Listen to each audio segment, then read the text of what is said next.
ভারতবর্ষে গড়ে প্রায় একজন কিশোর প্রতিদিন 6 থেকে 7 ঘন্টা রিলস দেখে। মানে তার জীবনের প্রায় 1/3 সময় ওই 5 ইঞ্চি স্ক্রিনের সামনে কেটে যাচ্ছে।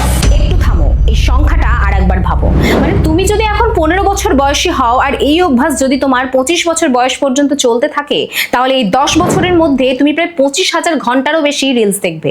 25,000 ঘন্টা, মানে যেখানে একটা ডাক্তারি ডিগ্রি অর্জন করতে লাগে মাত্র 15,000 ঘন্টা। আমরা এটাকেই বলি টাইম পাস, কিন্তু বিজ্ঞান বলছে এটা আসলে ব্রেন হাইজ্যাকিং।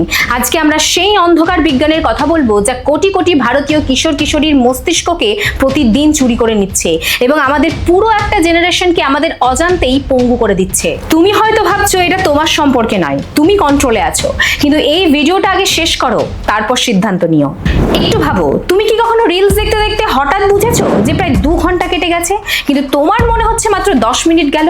এটা তোমার দোষ না, এটা ডিজাইন। আমাদের মস্তিষ্কে একটা রাসায়নিক আছে, ডোপামিন। এই ডোপামিন হলো আমাদের ব্রেনের পুরস্কার সংকেত। মানে তুমি যখন কিছু নতুন জিনিস দেখো বা মজার জিনিস পাও বা কোনো সারপ্রাইজ পাও, তখন ব্রেন ডোপামিন রিলিজ করে, আর তখনই তোমার মনে হয় যে আরেকটা জাস্ট আরেকবার দেখে নিই।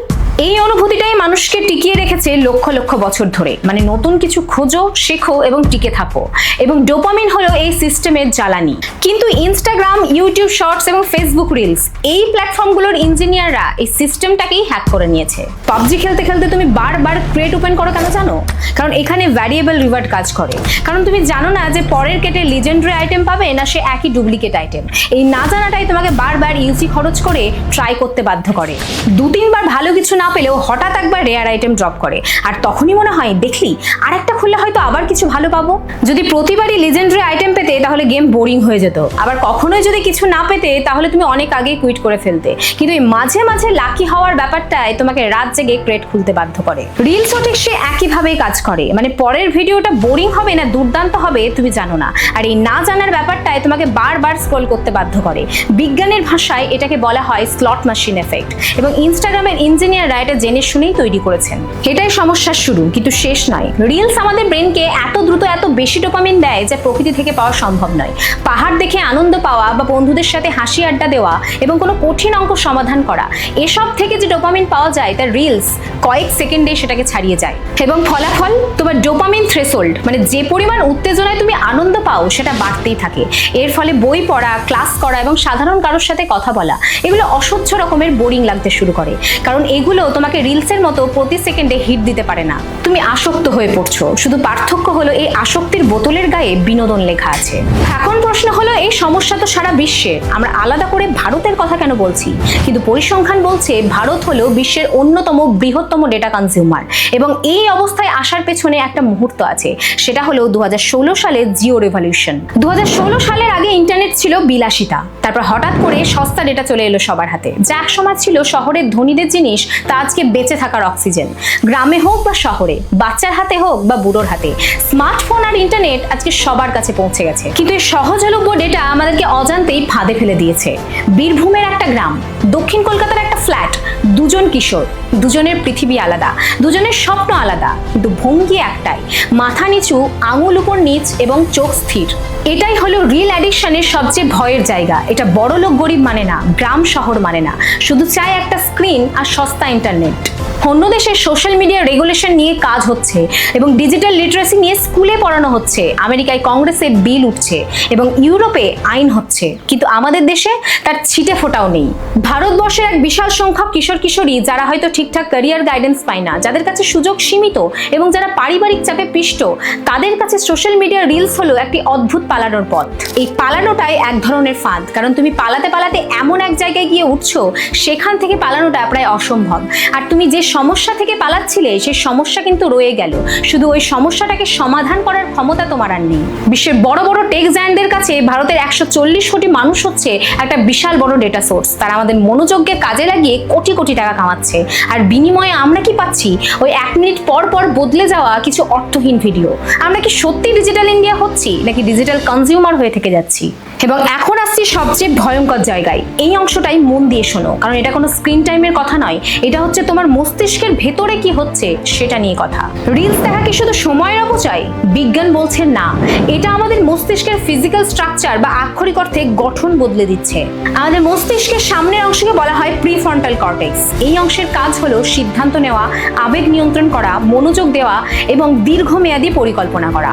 একজন মানুষের এই অংশ 25 বছর বয়স পর্যন্ত তৈরি হতে থাকে। মানে এই মুহূর্তে মস্তিষ্কে তোমার সেই অংশটা তৈরি হচ্ছে যেটা তোমাকে ভবিষ্যতে সঠিক সিদ্ধান্ত নিতে সাহায্য করবে। আর ঠিক এই কারণেই আমাদের কিশোর কিশোরীরা এই রিল অ্যাডিকশনের সবচেয়ে বড় শিকার, কারণ তাদের মস্তিষ্কের সেই অংশটা এখনো নরম, যেটা তৈরি হচ্ছে, যেটা না বলতে পারে। যখন তুমি ঘন্টার পর ঘন্টা 15 থেকে 30 সেকেন্ডের ভিডিও দেখছো, তখন তোমার ব্রেন অভ্যস্ত হয়ে পড়ে শর্ট টার্ম অ্যাটেনশনে, অর্থাৎ তোমার মস্তিষ্ক দীর্ঘক্ষণ কোনো একটা জিনিসে মনোযোগ করার ক্ষমতা হারিয়ে ফেলে। বিজ্ঞানীরা এটাকে বলছেন ডিজিটাল অ্যাট্রফি বা ডিজিটাল ক্ষয়।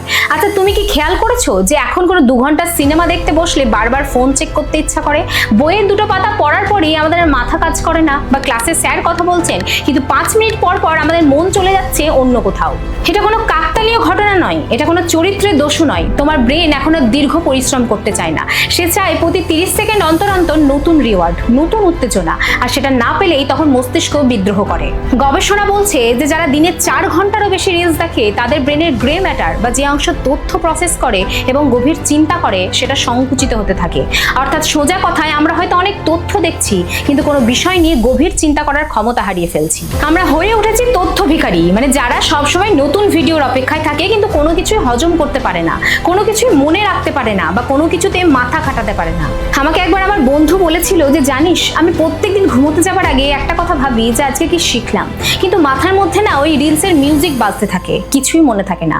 এবং সেই কথাটাই আমার মাথায় এখনো গেঁথে আছে, কারণ সেই সমস্যাটা শুধু ওর সমস্যা নয়, এটা হলো আমাদের ভারতের প্রত্যেকটা কিশোর কিশোরী সে একই অভিজ্ঞতা। চলো একটা এক্সাম্পল দিই। ধরো রাহুল, 17 বছর বয়স, কলকাতার একটি ছেলে এবং ক্লাসে খুব মেধাবী ছাত্র। স্বপ্ন ছিল ডাক্তার হবে, কিন্তু গত 2 বছরে সব বদলে গেছে। প্রতি রাতে রিলস দেখবে বলে হাতে ফোন তুলে নেয় এবং কখন যে 3টে বেজে যায় সেটা বোঝা যায় না, এবং সকালে উঠতে দেরি হয় এবং ক্লাসে মাথা কাজ করে না, এবং পরীক্ষার সময় পড়তে বসলে 5 মিনিট পর পরই হাত চলে যায় ফোনে, ফলে সিলেবাস শেষ হয় না এবং রেজাল্ট খারাপ হয়। মা বকেন। রাহুল ভাবে সে হয়তো অলস, হয়তো সে যথেষ্ট মেধাবী নয়, এবং হয়তো তার কপালে ডাক্তার হওয়া নেই, কিন্তু সে জানে না এটা তার কোনো দোষ নয়, এটা হলো সিস্টেমের ফাঁদ। রাহুল একা নয়, ভারতের 14 থেকে 18 বছর বয়সীদের মধ্যে উদ্বেগ ও বিষণ্ণতার হার গত 5 বছরে প্রায় দ্বিগুণ হয়েছে। গবেষকরা বলছে সোশ্যাল মিডিয়ার ব্যবহারই এই বৃদ্ধির অন্যতম প্রধান কারণ। রিলস শুধু আমাদের ব্রেন হ্যাক করছে না, এটা আমাদের আত্মবিশ্বাসকে চুরমার করে দিচ্ছে। মনোবিজ্ঞানীরা এটাকে বলেন দ্য কম্প্যারিজন ট্র্যাপ। তুমি ভুলে যাও পর্দার ওপারে যেটা দেখছো সেটা আসলে নাটক। তার জীবনেও কষ্ট আছে, ব্যর্থতা আছে এবং একাকিত্ব আছে, কিন্তু সে সেটা দেখায় না। সে দেখায় সে সাজানো সুন্দর মুহূর্তগুলো, আর তুমি সেই সুন্দর মুহূর্তের সাথে নিজের সাধারণ জীবনের তুলনা করে হীনমন্যতায় ভুগছ। এই তুলনা থেকে জন্ম নেয় ফোমো, অর্থাৎ ফিয়ার অফ মিসিং আউট। অর্থাৎ মনে হয় যে সবাই আনন্দ করছে, সবার জীবন সুন্দর, শুধু তোমারটাই নয়। সবাই এগিয়ে যাচ্ছে, শুধু তুমিই পিছিয়ে যাচ্ছ। আর এই ভয়টাই তোমাকে বাধ্য করে বারবার ফোন চালাতে, এমনকি মাঝরাতে, এমনকি ক্লাসরুমে বসেও। রিলস আমাদের সাময়িক আনন্দ দেয় ঠিকই, কিন্তু ফোনটা রেখে দেওয়ার পর একটা অদ্ভুত একাকিত্ব আমাদেরকে ঘিরে ধরে, দ্য এমটি ফিলিং। অর্থাৎ ভিড়ের মধ্যে থেকেও আমরা কেমন জানি একা হয়ে যাচ্ছি, কারণ আমরা পাশের মানুষটার সাথে কথা বলতেই ভুলে গেছি, আমরা নিজের মনের সাথে কথা বলতে ভুলে গেছি। আমাদের আসল পৃথিবীটা ওই 5 ইঞ্চি স্ক্রিনের মধ্যেই বন্দী হয়ে গেছে। আর সবচেয়ে ভয়ের ব্যাপার হলো বডি ইমেজ। ওই ফিল্টার দেওয়া ভিডিও দেখতে দেখতে আমাদের নিজের চেহারাটাকেই খারাপ বলে মনে হয়। এই অবাস্তব সৌন্দর্যের নেশা আমাদের তরুণ প্রজন্মকে এক গভীর মানসিক সংকটের দিকে ঠেলে দিচ্ছে, যার কোনো সহজ সমাধান আমাদের কাছে এখনো নেই। রাহুল কি এই চক্র থেকে বেরোতে পারবে? পারবে। তার আগে সে জানুক এবং তুমিও জানো যে এই চক্র কিভাবে কাজ করে। তাহলে কি আমরা স্মার্টফোন ছেড়ে দিয়ে পাহাড়ের গুহায় চলে যাব? একদমই না। প্রযুক্তি খারাপ নয়, প্রযুক্তি হলো মানুষের তৈরি করা সেরা হাতিয়ারগুলোর মধ্যে একটি, এবং যে কোনো হাতিয়ার, ছুরি হোক বা স্মার্টফোন, সেটা তুমি ব্যবহার করছো না সেটা তোমাকে ব্যবহার করছে, সেটাই আসল প্রশ্ন। এবং এই মুহূর্তে এবং বেশিরভাগ ক্ষেত্রে ফোনটা তোমাকে ব্যবহার করছে। এবং সবচেয়ে প্রথম এবং গুরুত্বপূর্ণ পদক্ষেপ হলো অ্যাওয়ারনেস বা সচেতনতা। তুমি এই ভিডিওটা এতক্ষণ দেখলে মানে তুমি ইতিমধ্যে এটা বুঝতে পারছো যে তোমার ব্রেনকে কিভাবে হ্যাক করা হচ্ছে, এবং এটাই প্রথম ধাপ, কিন্তু এটা কোনো ছোট ধাপ নয়। এরপর কিছু ছোট ছোট পরিবর্তন যেগুলো দেখতে সামান্য কিন্তু যার প্রভাব বিশাল। প্রথমত, নিজের ফোনের ডিসপ্লে সাদা কালো করে দাও। শুনতে খুব অদ্ভুত লাগছে, তাই তো? কিন্তু রঙের আকর্ষণ কমে গেলে আমাদের ব্রেন কম ডোপামিন পায়। রিলসগুলো হঠাৎ করেই কম আকর্ষণীয় লাগতে শুরু করে। সিলিকন ভ্যালির অনেক টেক এক্সিকিউটিভ এই কাজটাই করেন, কারণ তারা জানে তাদের প্রোডাক্ট কিভাবে কাজ করে। দ্বিতীয়ত, ঘুমানোর 1 ঘন্টা আগে এবং ঘুম থেকে ওঠার 1 ঘন্টা পর ফোন ছোবে না, কারণ সকালটা যদি রিলস দিয়ে শুরু হয় তাহলে সারাদিন রিলসের ভাষায় চলতে থাকে এবং ঘুমানোর আগে ফোনের স্ক্রিনের ওই নীল আলো তোমার ঘুমের মান নষ্ট করে, যা পরের দিনের মনোযোগ আরো কমিয়ে দেয়। এটা একটা দুষ্ট চক্র। তৃতীয়ত, অ্যালগোরিদমকে হারাও। যখনই কোনো অপ্রয়োজনীয় রিল আসবে, নট ইন্টারেস্টেডে ক্লিক করো। সক্রিয়ভাবে নিজের ফিড ঠিক রাখো, কারণ যে জিনিসগুলো তোমাকে শেখায় এবং অনুপ্রাণিত করে সেগুলো খোঁজো, কারণ অ্যালগোরিদম তোমার পছন্দ অনুযায়ী ঠিক হয়, আর সেটাকেই যদি তুমি গাইড করতে পারো সেটাই তোমার শত্রুর বদলে হাতিয়ার হিসেবে কাজ করবে। চতুর্থত, স্ক্রিন টাইম সেট করো, অর্থাৎ ইউটিউব এবং ইনস্টাগ্রাম এই সমস্ত অ্যাপগুলোর জন্য দিনে নির্দিষ্ট সময় নির্ধারণ করো। মানে ধরো 30 মিনিট। এই সময় পার হলেই অ্যাপ বন্ধ। প্রথমে হয়তো কঠিন লাগতে পারে, কারণ ব্রেন বিদ্রোহ করবে, কিন্তু কিছুদিন পরেই তুমি বুঝতে পারবে যে তোমার মনোযোগ ফিরে আসছে। এবং পঞ্চমত, বাস্তব জীবনে ফিরে এসো। যে কোনো একটা কাজ শুরু করো যেটাতে গভীর মনোযোগ লাগে, যেমন বই পড়া, ছবি আঁকা, রান্না করা, খেলাধুলো শেখা এবং গান শেখা, কারণ গভীর মনোযোগের কাজ মস্তিষ্ককে শক্তিশালী করে। ডিজিটাল অ্যাট্রফি রিভার্সিবল, মানে এই ক্ষয় ফেরানো সম্ভব, কিন্তু তার জন্য দরকার সচেতন চেষ্টা। এই ভিডিওটা বানানোর সময় আমি একটা কথা বারবার ভাবছিলাম যে আমরা সব সময় বলি আমাদের কাছে সময় নেই, বই পড়ার সময় নেই, পরিবারের সাথে বসার সময় নেই, গান করার সময় নেই, খেলাধুলো করার সময় নেই, এমনকি স্বপ্ন দেখারও সময় নেই। কিন্তু রিলস দেখার জন্য আমাদের কাছে সময় আছে, প্রতিদিন প্রায় 7 ঘন্টা। সময় নেই না, সময় চুরি হয়ে যাচ্ছে এবং আমরা নিজেরাই সেই দরজা খুলে রাখছি এবং রিল স্ক্রল করে আমরা অন্যের জীবন দেখছি, কিন্তু নিজের জীবনটাই বাঁচাতে ভুলে যাচ্ছি। তোমার মস্তিষ্ক কোনো কোম্পানির ল্যাবরেটরি নয় এবং তোমার মনোযোগ কোনো কোম্পানির পণ্য নয় এবং তোমার সময় অ্যালগোরিদমের সম্পত্তি নয়। এটা শুধু তোমার এবং এটাকে বাঁচিয়ে রাখার দায়িত্বও তোমার। এবং জীবনটা কোনো 60 সেকেন্ডসের লুপ নয়। আচ্ছা, আজকে তোমাদের স্ক্রিন টাইম কত? কমেন্ট করে জানাও। আর এই ভিডিওটা শেয়ার করো সেই বন্ধুর সাথে যাদের ফোনের নেশা একদমই কাটছে না। এবং দেখা হবে পরের ভিডিওতে।